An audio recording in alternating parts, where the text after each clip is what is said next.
reality, but it's also the history of ordinary people. The ways in which ordinary people, not kings and queens and exceptional, leaders, but the opinions, thoughts, and actions of ordinary people, in my view, are actually what direct history. But then the history is written, rewritten. I mean, the ending of slavery is the best example, right? The way or the most clearest example to me, the way that's rewritten as being the product of a few elite guys in Westminster and Abraham Lincoln, and that's what happened. Right. We don't want to talk about the Maroons in Jamaica, and their 80-year military engagement with the British. We don't want to talk about the Haitian Revolution. We won't talk about Palmeiras in Brazil, which was an independent African state that lasted almost 100 years against the Portuguese. We're not going to talk about the change in requirements of industrial capitalism in that period, which Eric Williams outlined so well in his classic work, Capitalism and Slavery. We're just going to rewrite the history and say, and this happened to me. I went to school as a kid. I wasn't lying about it. When I said in my Fire in the Booth about my school teacher, we went to the National Portrait Gallery, and there was a picture of William Wilberforce. And my teacher, she called me aside of all the kids in the class. Now, I was the kid who was a bit controversial, who went to the Pan-African Saturday School, who had a big mouth and an opinion, right? And she called me and she said, this guy, Kingsley, he stopped slavery. And I said, miss, you mean he helped, he contributed? Because even at that age, I was aware that people didn't just say, I'm going to wait for some guy to come and save me. How old were you, 12, 10? I was 7. 7, okay. 7, I was in year 4.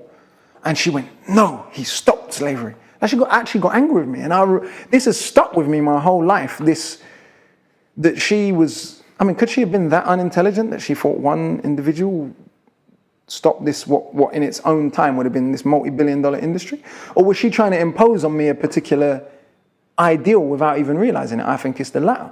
And so what I'm saying is that the rewriting of history is very powerful because even very recent history, can be rewritten very quickly and people forget. Here in the UK, there were riots all up and down the country in the 80s. Every time the Tottenham riots, for example, get mentioned on the news, the ones in 85, they mention the police officer that was killed. Yet they don't mention the grandmother who was killed. Right? The police enter the house of Cynthia Jarrett looking for her son, Floyd Jarrett, and Cynthia Jarrett ends up dead. Now, every time it's mentioned on the news, they mention PC Blakelock, but they don't mention Cynthia Jarrett. This is a way of rewriting history by omission. When they talk about the Brixton riots, which occurred in the same period of time, they do not talk about Sherry Gross getting shot in the back by the police and paralyzed, another grandmother, right? So it's a way of just saying, well, there were riots. It was just crazy people burning stuff for no reason, right? And the root of the frustration, not to mention what was going on in the society generally at the time, but the particular sparks are not included. And so you get rewriting by omission. And that's the 80s, and that's right here in London. Does that stuff make you angry? Yeah, but I understand it. It does make me angry, and it used to make me very angry. Okay. Now it's more a reserved pissed offness. Like in the sense that I expect it, it's predictable, it's boring. I almost get shocked when I see something that's alternative or a bit truthful. I'm like, what? Huh? Every so often a program comes on the telly and it leaves me scratching my head because it's so honest. But it doesn't happen very often. But I expect it, I understand it.